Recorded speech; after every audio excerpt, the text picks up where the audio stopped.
Assalamualaikum warahmatullahi wabarakatuh. Jumpa lagi di Curahan Kata. Manusia adalah mikrokosmos dan alam semesta ini adalah makrokosmos.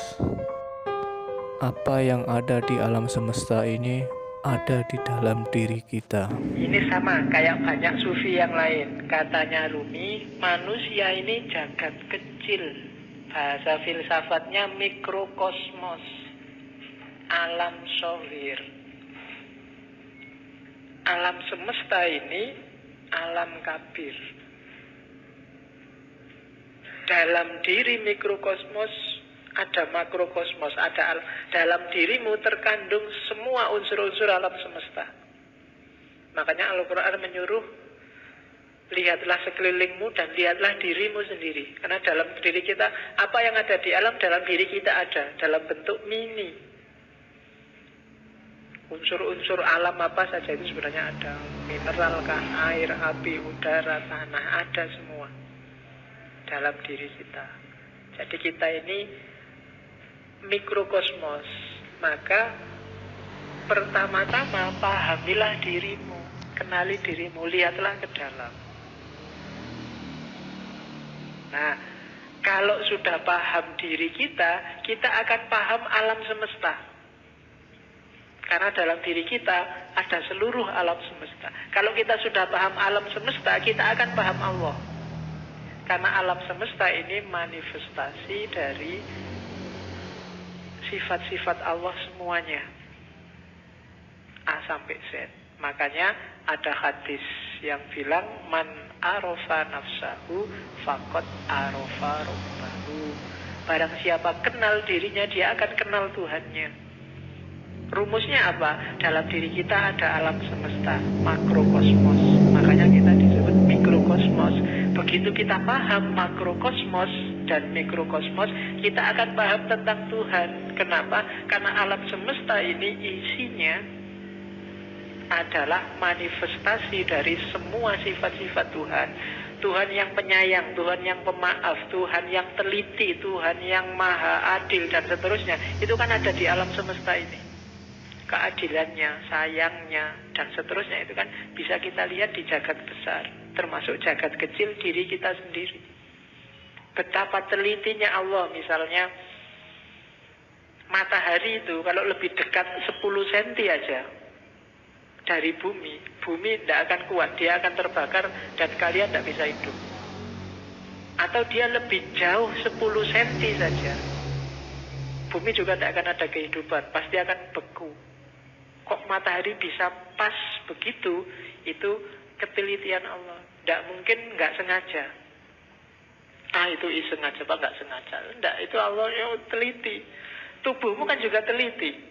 Sikunya pas gini, coba sikunya di sini mungkin kamu ya susah, ya kan? Kenapa yang tumbuh terus rambut ini kok tidak tumbuh terus? Kalau jenggot bisa panjang tapi ini nggak bisa panjang, dan seterusnya. Itu kan ketelitian Allah. Dalam alam zohir dan alam kabir, kamu bisa membaca semua tanda itu dan menemukan Allah dan memahami Allah. Maka man arofa nafsahu faqad arofa rabbahu. Di manusia sebagai mikrokosmos dan makrokosmos. Maka hakikatnya kita dan alam itu levelnya sama. Jangan mengeksploitasi alam, jangan merusak. Itu apa? Karena ini bagian dari kita. Termasuk dengan sesama. Kita dan masyarakat yang lain itu satu. Kita dan alam semesta itu satu. Hanya kita dalam bentuk mini. Oke, saya lanjutkan. Karena malam ini materinya agak banyak. Ini kalimat yang saya suka dari Rumi. Jangan engkau seperti iblis, hanya melihat air dan lumpur ketika memandang Adam. Lihatlah di balik lumpur beratus-ratus ribu taman yang indah. Kalimat ini menurut saya penting karena orang Indonesia hari ini cara berpikirnya landasannya adalah suudzon. nganggap orang lain jelek, khususnya yang berbeda dengan dirinya. Kalau sudah benci, tidak ada baiknya sedikit pun. Itu disindir oleh Rumi. Orang kayak gini, kayak iblis, yang melihat Adam hanya dari sisi air dan lumpurnya. Tidak melihat bahwa siapapun itu, kalau manusia, di balik yang fisik, yang kelihatan, mungkin yang kurang ajar, yang jahat, yang ada entitas ketuhanan. Ketika di Al-Quran Allah bilang, wa nafakha fihi min ruhi, dan kutiupkan dalam diri manusia itu sebagian dari ruhku. Itu kan ya untuk semua manusia, tidak cuma untuk orang baik saja. Ya orang jahat ya ada ruhnya juga, yang bagian dari Allah. Hanya saja di orang-orang yang jahat, yang jelek ini, ruhnya Allah ini terhijab banyak sekali dia, sehingga tidak kelihatan, sehingga gelap. Tapi dia tetap manusia, harus ditolong. Tidak kayak iblis, dilihat jeleknya saja pokoknya. Nah, yang melihat jeleknya saja itu hanya melihat air dan lumpurnya Adam. Padahal Adam itu punya ribuan, ratusan ribu taman yang indah. Manusia itu indah. Kehidupan manusia juga indah. Ya kita sendiri yang sok-sok merusak.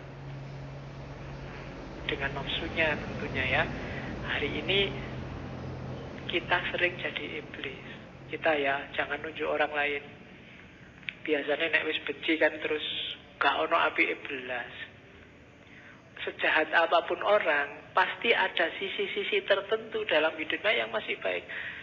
Perampok, pembunuh itu kalau pas dia makan, ya ketika dia makan ini baik, wong dia memelihara jasad titipan Allah dalam dirinya. Waktu dia pulang, misalnya punya anak kecil terus dulang anaknya, itu ya baik. Mungkin terus dia mandi, menjaga kebersihan, itu kan juga baik.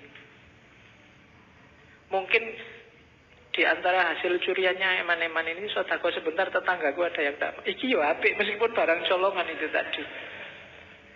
Malingnya jelek iya, ngerampoknya jelek, tapi banyak sisi yang baik dalam kehidupannya. Tapi kalau begitu kita benci, yang baik-baik ini nggak kita lihat. Sebaliknya kadang-kadang juga begitu kita suka, yang jelek-jelek nggak kita lihat. Nah, maka yang penting yang pertama jangan kayak iblis ya, suka benci orang lain.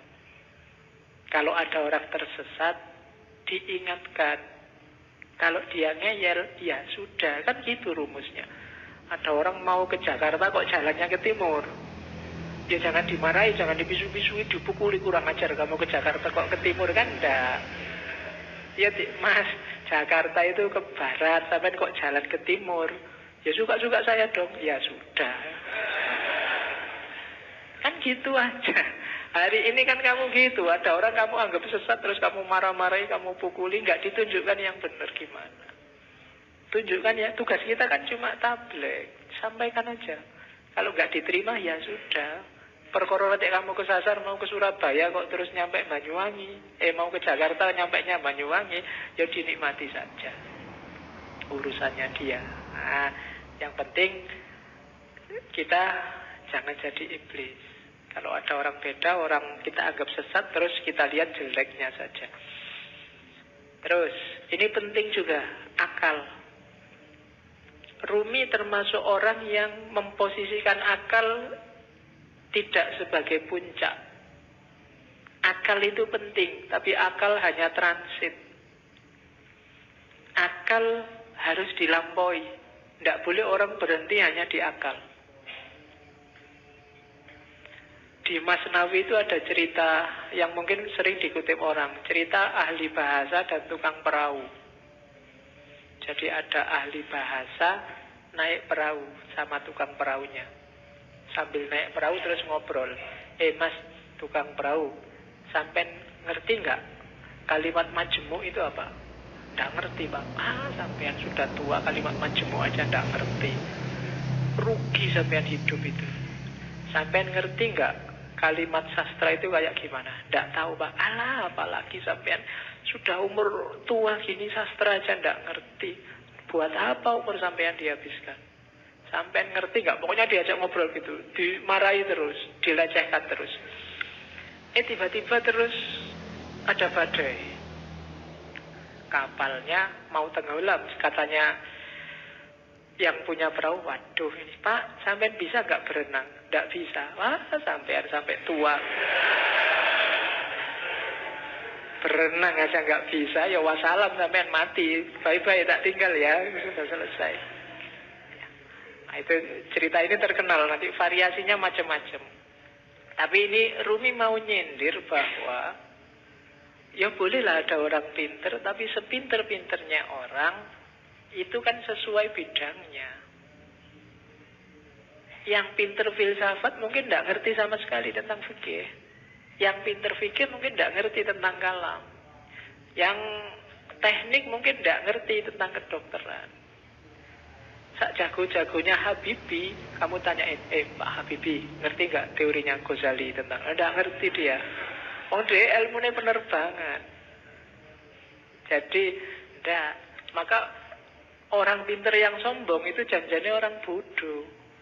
Sepinter apa sih dia? Ilmunya seluas apa sih? Tidak ada. Orang itu selalu pinternya fakultatif. Sesuai fakultasnya masing-masing. Tidak ada ilmu universal. Makanya tidak ada kuliah di universitas, yang ada di fakultas. Universitas cuma mengkoordinir. Kalau digabung dari banyak fakultas, jadilah universitas. Kan logikanya begitu. Jadi cerita ini sebenarnya Rumi main nyindir. Sejago-jagonya akalmu hanya bisa menangkap sesuai pengalamanmu masing-masing. Tidak akan lebih dari itu. Tapi saya ngerti dunia luar angkasa loh Pak. Ya, paling kamu pernah baca buku tentang luar angkasa. Kan itu aja. Filsafat saya juga ngerti, matematika juga ngerti. Yang kebetulan kamu ngalami membaca atau ngalami belajar. Yang tidak ya enggak. Sokrates mungkin orang paling pinter, tapi sama istrinya urusan nyambel apa urusan bikin sayur itu tetap menang istrinya. Ya kan? Sepinter apapun Immanuel Kant, kalau bannya bocor, kan ada cerita satu ketika Immanuel Kant bannya bocor, sadelnya patah. Begitu nyampe di tukang sadel, Immanuel Kant ingin nguji yang punya, tukang sadel tolong saya dibikinin sadel yang pakai rumus trigonometri plus 2. Padahal dari tukang sadel tidak bisa saya. Kalau sadel biasa bisa, kalau pakai rumus macam-macam tidak bisa. Ya memang beda ilmunya. Jadi yang pertama catatannya akal itu tidak segalanya. Kalau kita hanya bersandar pada akal, maka kita bersandar pada batas pengalaman kita sendiri. Karena sejauh apapun ilmu kita, ya sebatas yang pernah kita alami.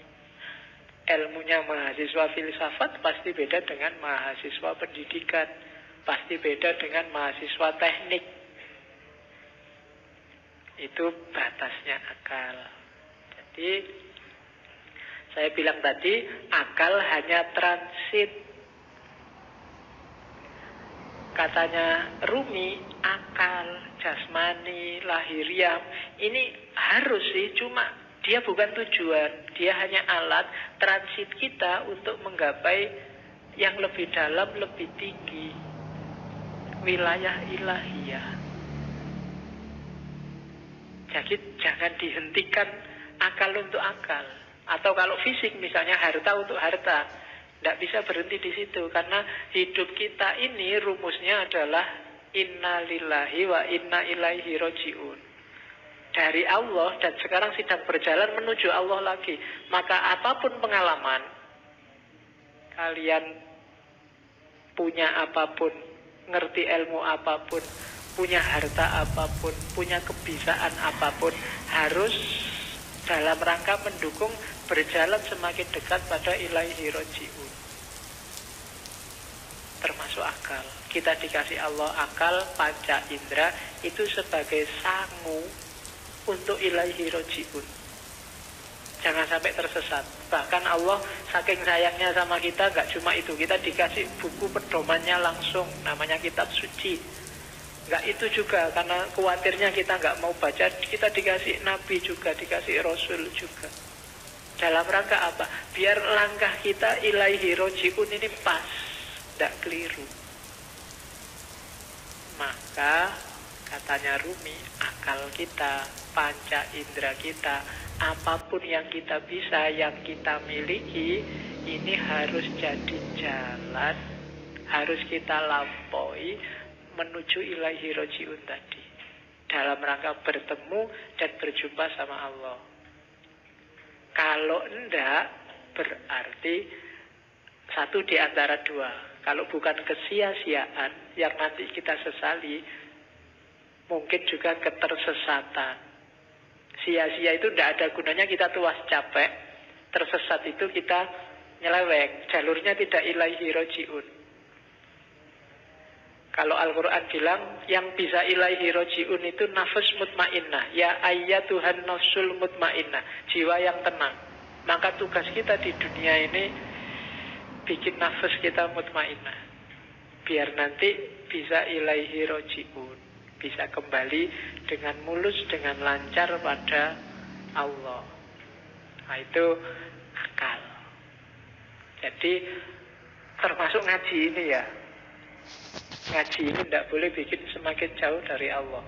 Harus bikin paling tidak selangkah kecil lebih dekat sama Allah. Kalau enggak, mending kamu tidak usah ngaji. Kalau ada yang, Pak, saya tuh ngaji filsafat terus jadi nggak yakin Allah itu ada apa enggak. Terus kamu tidak usah ngaji lah kalau gitu. Kok waktu ditanyain Allah besok kamu nunjuk aku. Ah, itu yang ngajari Pak, nanti gitu aku susah aku. Enggak, pokoknya apapun harus bikin kamu selangkah lebih dekat. Kuliah juga begitu. Kamu kuliah juga, target sementaranya sih untuk penyemangat itu kan ya IP lah, pekerjaan lah, tapi harusnya kuliahmu bikin kamu semakin dekat sama Allah.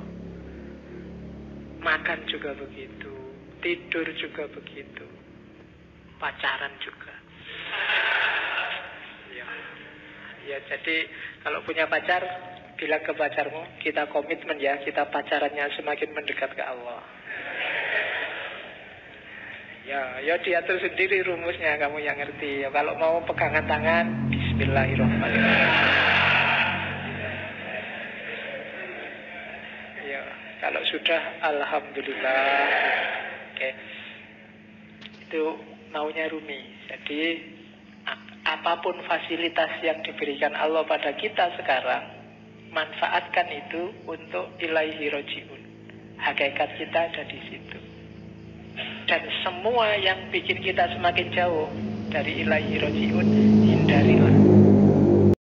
Terima kasih sudah menonton. Semoga bermanfaat. Jangan lupa subscribe, like, komen, dan share.